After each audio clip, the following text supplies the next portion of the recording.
que esto es para fondear a los argentinos que hacen proyectos y que no tienen acceso a financiamiento. ¿Y te arrepentiste del tuit porque lo borraste?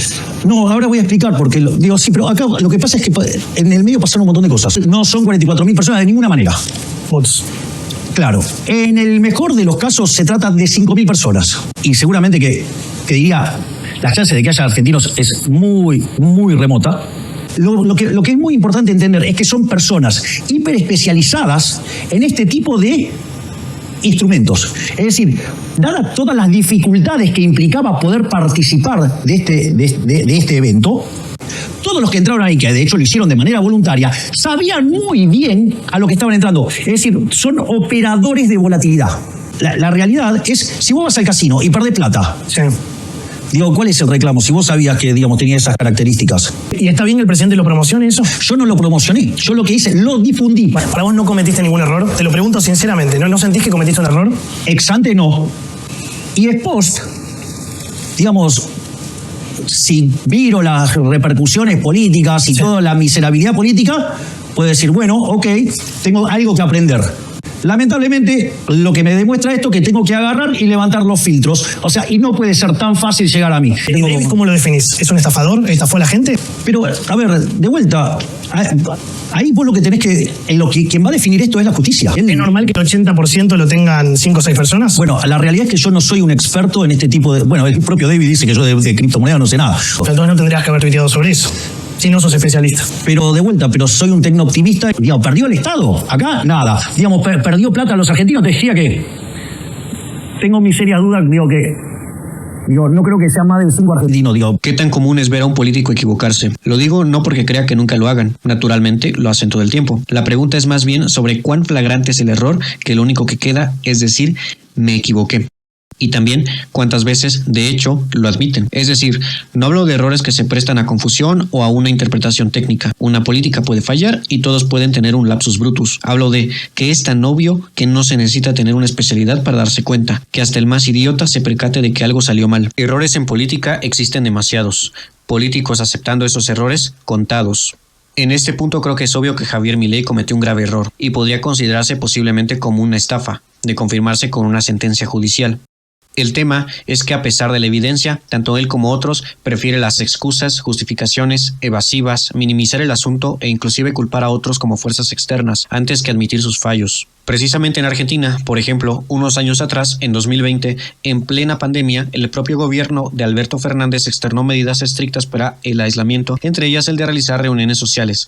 Un decreto que el mismo Fernández había firmado y casualidades de la vida se encargó de violar al participar de los festejos de su pareja, Fabiola Yáñez, en Olivos. Por un lado, hay que decir que, en este caso, sí, él mismo aceptó cuando estalló el tema que esa fiesta no debió realizarse y que fue un error. Ahí está, podríamos pensar. No obstante, intentó justificarse primero por, supuestamente, no darse cuenta del hecho, para posteriormente restarle importancia al llamarle un brindis.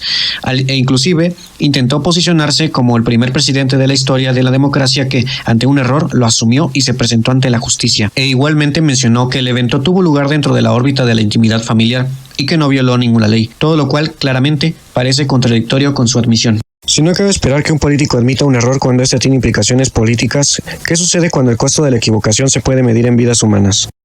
El 3 de mayo del 2021 a las 10:11 de la noche, un tramo de la sección elevada de la línea 12 de la Ciudad de México colapsó ocasionando el deceso de 26 personas y casi un centenar heridas. Cabe mencionar que esta línea fue inaugurada en el 2012, pero desde su construcción estuvo envuelta en diferentes fallas estructurales y deficiencias en el diseño de esta. Fue cerrada parcialmente en 2014 para recibir reparaciones y, aunque se reforzó, la tragedia dejó al descubierto los problemas de fondo. Siendo jefa de gobierno en ese momento, Claudia Sheinbaum reaccionó afirmando que su prioridad era atender a las víctimas, esclarecer las causas del colapso y prometió que habría justicia. Sin embargo, rechazó las conclusiones del informe final de la consultora noruega contratada para esclarecer los hechos DNV, calificándolo de tendencioso. Este informe señalaba fallas en las inspecciones y el mantenimiento, lo que permitió que la infraestructura siguiera operando a pesar de no estar en condiciones óptimas, sumados a los problemas de diseño, construcción y supervisión de la obra, concluyendo que, de haberse atendido estos problemas, el desastre se habría podido evitar. En otras palabras, una responsabilidad compartida entre las 3 últimas administraciones de la ciudad, en las cuales ella también estaba incluida. Cabe destacar que una vez ocurrido el siniestro fue ella misma quien anunció que esta consultora realizaría el peritaje y en el transcurso de la misma mencionó que era una empresa de reconocimiento internacional independiente y con garantía de calidad. Este tema tuvo su final con Claudia asegurando que el colapso se debió a errores de construcción, con un informe realizado por la propia Fiscalía General de Justicia de la Ciudad de México, e igualmente reclamó un uso político deleznable de la tragedia por la oposición. Por otro lado, Grupo Carso, la constructora encargada de elaborar la obra, aunque no estuvo de acuerdo con los resultados de dichos informes, terminó por realizar las reparaciones sin admisión de culpa. Atribuirle toda la responsabilidad a Sheinbaum sería una simplificación. No hubo un único error, sino una cadena de ellos que se acumularon y de la que fueron parte varios actores, ninguno de los cuales se hizo responsable. Los errores en política no solo surgen en decisiones o acciones, sino también en cómo se comunican los eventos que marcan el rumbo de un mandato. Las palabras importan, ya que son capaces de moldear la percepción pública. El 1 de mayo del 2003, el presidente de los Estados Unidos, George W. Bush, se dirigió a su nación desde un escenario poco convencional, a bordo del USS Abraham Lincoln, un portaaviones en el Océano Pacífico, 6 semanas después del inicio de la invasión estadounidense. En un evento televisado, Bush apareció con una pancarta visible sobre su hombro que decía «Misión cumplida» y declaró que las operaciones de combate principales en Irak habían terminado. Estados Unidos y sus aliados habían prevalecido. El régimen de Saddam Hussein ya no existía. A pesar de que Bush continuó diciendo que la misión seguía y que aún quedaba trabajo por hacer en Irak, su discurso implícitamente marcaba el fin de la guerra. Poco después del discurso, la controversia no tardó en surgir. A medida que la insurgencia iraquí aumentaba y se convertía en un conflicto mayor, la frase de «misión cumplida» fue vista como un ejemplo de desconexión con la realidad. A pesar de las dificultades evidentes, su administración no tardó en defender el cartel. El gobierno argumentó que la pancarta había sido colocada por la tripulación de portaaviones y que no debía interpretarse como una declaración sobre el estado de la guerra, sino más bien como un reconocimiento de la finalización de una misión específica. Sin embargo, la guerra en Irak continuó por 8 años más. El número de bajas estadounidenses y civiles iraquíes aumentó y la situación en el país se deterioró rápidamente. Durante años, incluso posterior al conflicto, los opositores de la guerra utilizaron la frase de manera irónica, señalándolo como un mensaje de victoria anticipada que ignoraba la realidad del conflicto.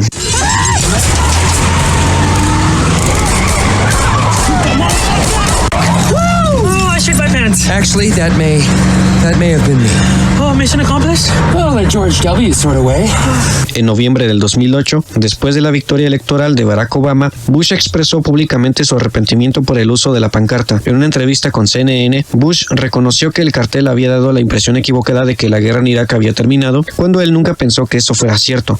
En enero del 2009, admitió que poner la pancarta en un portaaviones con aquella mítica frase fue un error. Si bien Bush admitió la equivocación, cabe destacar varias cuestiones. Principalmente, el daño ya estaba hecho, como un intento de presentar una victoria rápida para justificar esta intervención militar, cuando el conflicto apenas comenzaba. Asimismo, aunque hubo intentos durante su gobierno por corregir el mensaje, la admisión textual llegó varios años después y no fue suficiente para mitigar este daño. La opinión pública no cambió ni las consecuencias del conflicto. En mi opinión, se puede percibir como la búsqueda de enmendar una decisión ya al final de su mandato, cuando su carrera política estaba por concluir y su partido ya había perdido la Casa Blanca.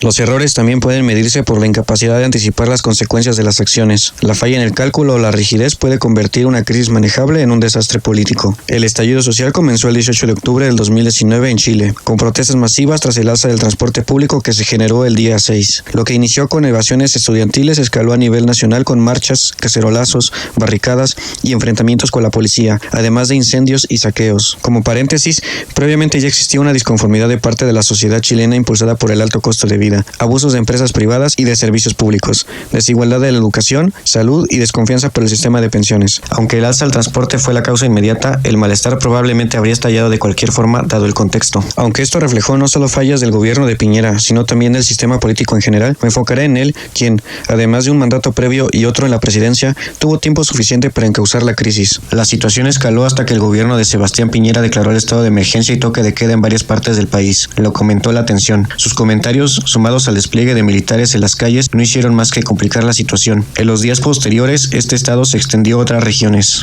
El 25 de octubre, más de 1.2 millones de personas se manifestaron en Santiago en la llamada marcha más grande de Chile. Ante la presión social, Piñera reviró. Primero suspendió el alza, luego anunció reformas económicas y un proceso para cambiar la Constitución de 1980, lo que llevó al plebiscito constitucional de 2020. La magnitud del acontecimiento fue tal que, a la fecha, las consecuencias aún no terminan, dado que todavía no hay una nueva Constitución para Chile, y aunque el descontento ya existía previamente, esto no quita que el gobierno de Piñera terminó agravándolo. Se subestimó la magnitud del problema problema y reaccionó de manera tardía e ineficaz, y, en lugar de anticipar la crisis, optó por responder con fuerza, decretando el estado de emergencia y desplegando militares en las calles. No solo no disuadió las manifestaciones, sino que las intensificó. En un país que vivió una dictadura militar, la respuesta tocó un punto sensible. También porque tanto él como su equipo llevaron a cabo acciones y declaraciones que demostraban falta de empatía con respecto del tema. Afrontar una crisis o impulsar cambios significativos que afectan intereses siempre es complicado. Se necesita habilidad política, pero además, capacidad de escuchar para resolver problemas de este estilo. Pero los hechos apuntan a que Piñera no los tuvo. Creer que está todo bajo control puede terminar por hundirte más que cualquier enemigo. David Cameron fue el primer ministro del Reino Unido entre 2010 y 2016. Enfrentó una creciente división dentro de su partido entre euroescépticos y proeuropeos. La salida británica de la Unión Europea tuvo raíces profundas. Previamente, en 1975, se realizó un primer referéndum sobre la integración del Reino Unido a la Comunidad Económica Europea. Aunque en esa ocasión ganó el permanecer, el rechazo entre los conservadores y sectores nacionalistas persistió. En las décadas siguientes, el euroescepticismo creció dentro del Partido Conservador, dividiéndolo entre estos y los proeuropeos. Se sumó también el auge del Partido de la Independencia del Reino Unido, por sus siglas UKIP, liderado por Nigel Farage, que atrajo votantes con su discurso anti-Unión Europea,